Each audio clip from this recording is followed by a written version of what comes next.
If you're the kind of person who's always the responsible one, the one who keeps everything together, the one people rely on even when you're running on empty, this video is for you.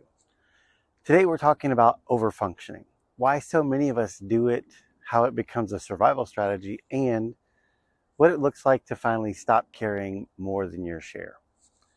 Most people think overfunctioning just means working too hard or being a high achiever, but that's not it. Overfunctioning is when you consistently do more than your part in relationships, responsibilities, or emotional labor, even when it costs you. It's when you jump in before anyone asks, when you manage everything so it won't fall apart, when you can't shake the feeling that if you don't take care of it, no one will. It's not about ambition, it's about protection. And it comes from somewhere real. I learned this the hard way. There was a season of my life when I was overfunctioning everywhere, at work, at home, in relationships, in my own head. On the outside, I looked steady, capable, calm, but underneath, I was exhausted. I wasn't just doing my part, I was doing everyone else's too. Not because they asked, but because somewhere inside, I believed that if I didn't hold all the pieces together, they would scatter. It took a long time for me to understand. My overfunctioning wasn't about being responsible. It was about being afraid. Afraid of being a burden. Afraid of falling short. Afraid of being seen as weak.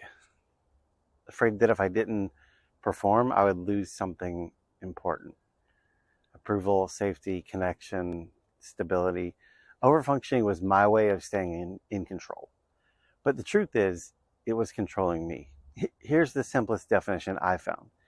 Overfunctioning is a nervous system response, not a personality trait. It's a survival strategy, a pattern created long before you became an adult. Maybe you grew up in a home where things were unpredictable and you had to mature early. Maybe you learned to be the caretaker, the helper, the mediator, the achiever, because that was how you earned safety or connection. Maybe you learned that your worth came from what you could fix, do, or manage.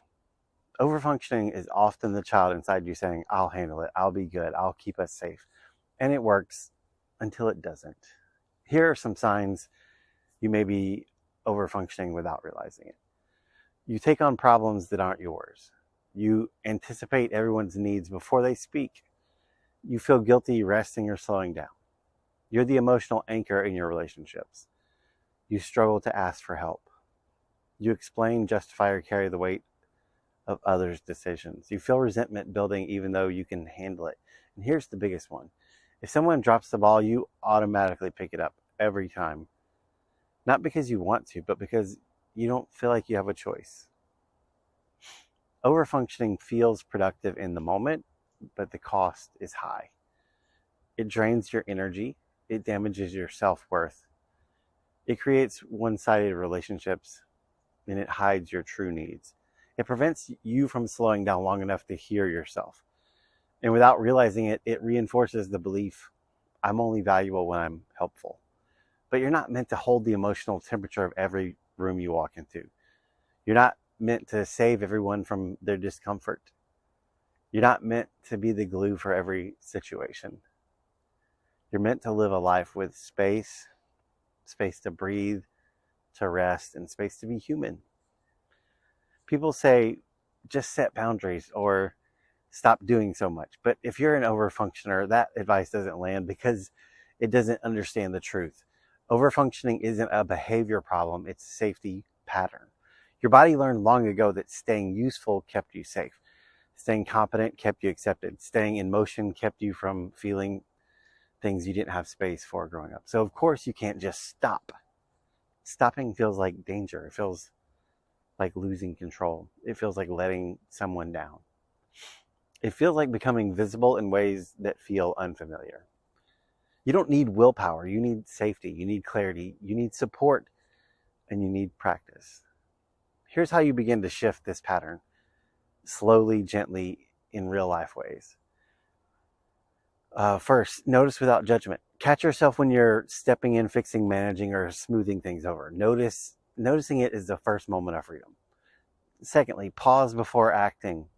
Ask yourself, is this actually mine to hold? You'd be amazed at how often the answer is no. Step 3, let others experience their own discomfort. This is hard, but it's also where you reclaim your energy. You stop rescuing people from feelings that don't belong to you. And step 4, practice receiving support. Steps, start small. Let someone help you. Let yourself be cared for in tiny ways. This rewires your nervous system's understanding of safety. And 5th, allow rest without guilt. Your worth is not connected to your usefulness. You're allowed to slow down. You're allowed to breathe. You're allowed to exist without fixing anything. If I'm honest, I'm still unlearning overfunctioning, and I probably will be for the rest of my life. But what's changed is this. I don't abandon myself anymore. I don't take responsibility for everyone's emotions anymore. I don't measure my value by how much I can hold. I've learned that I'm allowed to have needs. I'm allowed to rest. I'm allowed to be human. And you are too. If this video resonated with you, if you see yourself in any of these patterns, if you're tired of overfunctioning your way through life, I want you to hear me clearly. You're not weak. You're not failing. You're not broken. You're just tired of living in survival mode. Overfunctioning kept you safe once, but it doesn't have to run your life anymore. This is the work I do through the Sapien Clarity Method, helping midlife professionals move from burnout and disconnection to clarity, calm, and meaningful direction. If you're ready for a different way of living, you can schedule a call or reach out to me. The information is in the comments on all the videos. No pressure, no pitch, just a conversation about where you are and where you want to be, where you want to go from here. Thanks for being here. And remember, you don't have to hold everything together to be worthy of rest.